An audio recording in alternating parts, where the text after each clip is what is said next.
of America versus Lontrell Williams Sr. Notice of appearance and designation of attorney in charge. Notice is hereby given of the appearance of Todd Shapiro of the Shapiro Law Firm for the purposes of providing legal representation for Lontrell Williams Sr. defendant. Lontrell Williams Sr. defendant designates Todd Shapiro as the attorney in charge. All communications from the court or other counsel with respect to this suit shall be sent to the attorney in charge. Bruh. What? Boy, this Pooh Shiesty case got more turns than a runabout. Check this out.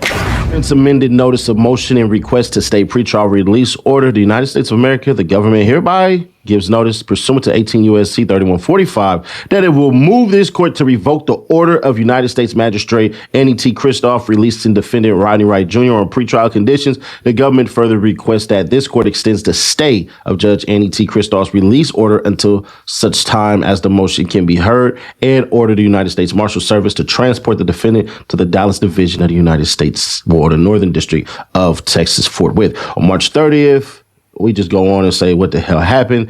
Defendant was arrested in the Western District of Tennessee and made his initial appearance on the same day. The government moved to detain the defendant pending trial. A hearing on the government's motion was held before Judge Christoph on April 3rd, 2026 and continued to April 6, 2026 in calls. At the conclusion of the hearing, Judge Christoph issued an order setting conditions of pretrial release. The government's request, Judge Christoph stayed the issuance of the pretrial release order until 5 p.m. on April 7, 2026. The government respectfully requests a further stay of Judge Christoph's pretrial release order until such time as the motion to revoke the order can be heard. This request is made in light of the seriousness of the defendant's offense conduct, his criminal history, and the potential danger that the defendant possesses to the community. The government proposes to file its brief in support of the motion to revoke the pretrial release order as soon as possible, but no later than April 13, 2026. And when I tell y'all the feds move quick as hell, this is a big W for everybody involved. Government's amended request to stay pretrial release order. Before the court is the government's amended notice of motion and request to stay pretrial release order, docket number 20, and additional attachment, docket number 21, together the notice. The government states that it intends to file a motion to revoke the order releasing defendant Lontrell Williams Sr., defendant on pretrial conditions. Docket number 20 at 1. The government asks the court to stay the release order until its motion to revoke can be decided. Having carefully considered the notice, the court grants the government's request to stay the pretrial release order. On March 30th, 2026, defendant was charged by criminal complaint in the Northern District of Texas with kidnapping violation 18 U.S.C. 1201A and 1201C. See generally doc number 1. Defendant was arrested in the Western District of Tennessee and on that same day made his initial appearance before the United States Magistrate Judge in case number 2.26 MJ 0007 WD Tennessee. The government moved to detain defendant pending trial. Docket number 6, a hearing on the detention motion was held by that magistrate judge on April 3rd, 2026, and then continued to April 6, 2026, after which the magistrate judge issued an order setting conditions of release. The release order for defendant, see docket number 21, 2.626 MJ 0007. The court orders that the release order as to defendant Rodney Wright Jr. is stayed until such time as this court determines the government's motion to revoke the release order or until otherwise ordered by the court. The court further orders the United States Marshal Service to transport defendant Rodney Wright Jr. forthwith to Dallas Division of the Northern District of Texas, where he shall remain in custody pending further order of this court. The government shall file its motion to revoke by April 13, 2026. Defendant shall file his response by April 20, 2006. So it is ordered, signed April 7, 2026. Ed Kennedy. I don't know how to say his name, but that's it. Seti Nash, how can you say this is a big W for everybody involved? Well, we already found out that Pooh Shiesty is getting the same Bradford Cohen that represented him in his Fed case before. And we got to remember, Cohen is one of those who pushes speedy trial. So here y'all go. Electronic order granting 15 application for admission. Prague Vice as Sam Zangi or Zang. I don't know how to say his name. My bad, bro. Till I hear it, I don't know. And then basically order granting application for admission Prague Vice Bradford Cohen. Then we got the Todd Donald Shapiro stuff. I'm going to break down who he is in a moment.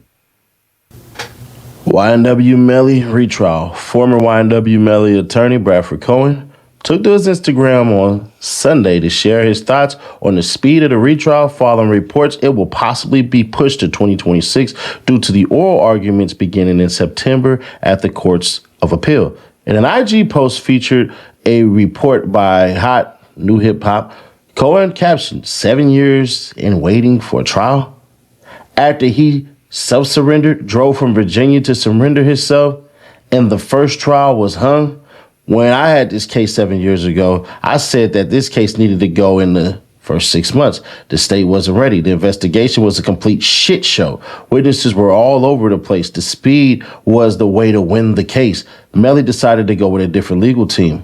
I always say, if you aren't comfortable with your lawyer, change it up. He did and had some good attorneys for the first case, but it took 4 years or so for the first trial to happen, and it was hung. Now he hired new attorneys, again, very talented team, but the state has now had 7 years and the first trial to perfect all the complete and utter screw-ups, bad arguments, and errors. Going to trial can be scary, but when a lawyer is telling you that speed is your ally, you need to run it. YNW Melly's next appearance in court will be June 20th. Now, they sure had that man locked up for a while. 7 years. Waiting for a trial. Now, this was June 4th, 2025, when he had said all of this stuff. I just want to show y'all this. So as y'all can see right here, United States of America, Lantrell Williams. Then you got Cohen and Mullen.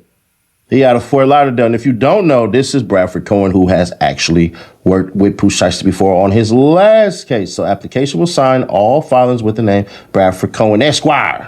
Applicant has been retained personally or as a member of the above named firm by. And it says Lantrell Williams Jr.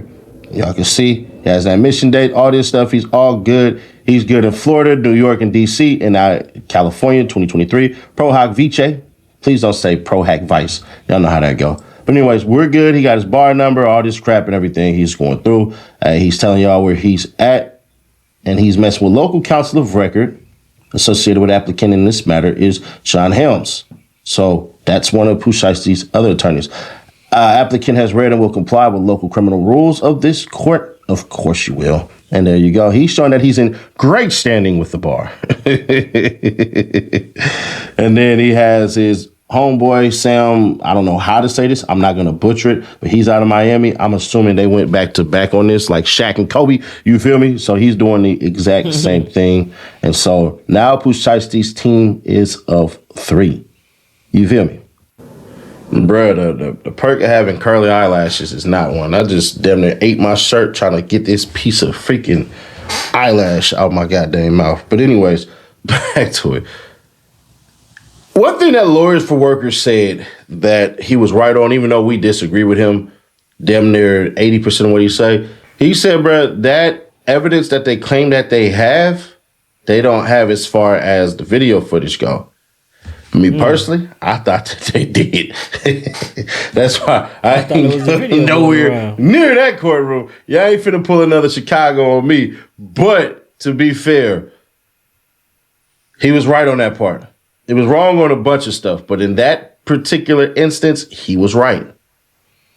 So now Bradford Cohen has the same mindset that I want to say I have. It's just a mindset that when we studied these things, when we broke cases, when we looked at cases and all this shit, we like, bro, the state or the feds, they don't have what they supposed to have. Imagine if Lil Durk would have went to trial immediately once they had those charges.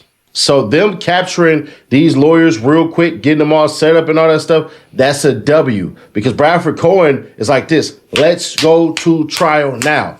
Bro, I want speedy trial. We need to get this thing done in a couple of months because if they do, they're going to beat it. It's going to boil down to word for word. From the setup, I for a fact know that the setup that which they have, there's no way that you could corroborate that story. So it all boils down to who? Well, not an owl, of course, but Gucci Mane. Mm-hmm. See, somebody probably laughed at that. This fool just made an owl joke saying who? Yeah, I did that. But that's what it's going to boil down to. The evidence is going to show that the way that the studio was set up, bro, a lot of things that they thought they would have, they don't have. So we know certain searches that they're going for that ain't going to basically build up a damn thing.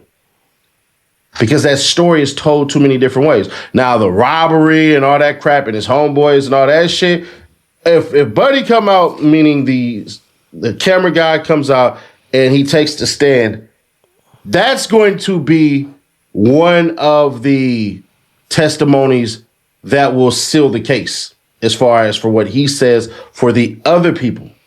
The Gucci Mane part of this gets thrown all the way out the window. So it's all on Gucci. Does that mean that the officer, the off-duty cop, and everybody else that's there and all that crap and everything, that they can't essentially say to themselves, well, we're going to tell our side of the story and they can't convince the jury and it's all said and done? No, that 100% can happen. But there's certain elements of this shit that's going to be missing. If it turns out that this was a robbery, well, then the charges get dropped and brought into something else. That's why I'm like, bro, what is this second superseding indictment going to say? They have to come up with one. Because this case is too flimsy. It's like when Denzel Washington said, hey, I'm gonna leave out of here with something. I'm gonna be leaving out of here with something. Y'all gonna have to give me something, bro. That's what I'm saying. So I don't believe that what the feds are alleging that they had or have, they actually have. I believe they are living on a prayer. Shout out Bon Jovi. But Bradford Cohen, everybody else involved, they gotta push this shit. They gotta get to it immediately. Because if they don't, you run the risk of have enough time to build the case. Horribly funded federal system of lawyers who been getting spanked left and right. And when I seen the Shapiro, I was like, Shapiro. I was thinking about Janine Shapiro that's getting whooped on right now. Not literally she's getting beat. I mean, her office is losing. Like, they're losing all type of cases in the Washington, D.C.'s DOJ division. They are losing. Like, it's bad, bro. It's horrible. They finna get rid of Trump soon as hell as they can. When this damn November election time comes up, bro, half the damn United States about to turn blue. They secretly don't want Donald Trump in there anymore. But that's a whole nother conversation for a whole nother day. But yeah, man. But like, I ain't gonna lie, man, that is a crazy case, man, because when everything had hit the net, everybody was saying his videos out. They were saying they was supposedly push Gucci Mane on the couch and Pooh Shiesty got the gun on him, made him sign his release contract. He put his initials on it, like all that. I mean, I don't know if it's true. If y'all know, drop it in the comments. But a lot of stuff been going around like that. Then they said the whole time Pooh Shiesty been locked up, Gucci Mane made over $25 million off of him, and you know, I don't know how true none of this is. I'm just letting y'all know what's going around on social media and what people are talking about. So, for $25 million, man, come on. Somebody get over on you with $25 million, what you gonna do? But yeah, like I said, man, it's a crazy situation, man. I hate that they fell out like that. Pooh and Gucci, they was cool. They was blowing up at one point in time. Now everything hit the fan, so typical shit that be happening in the black neighborhood. Y'all drop y'all thoughts and opinions in the comments. I'm gone.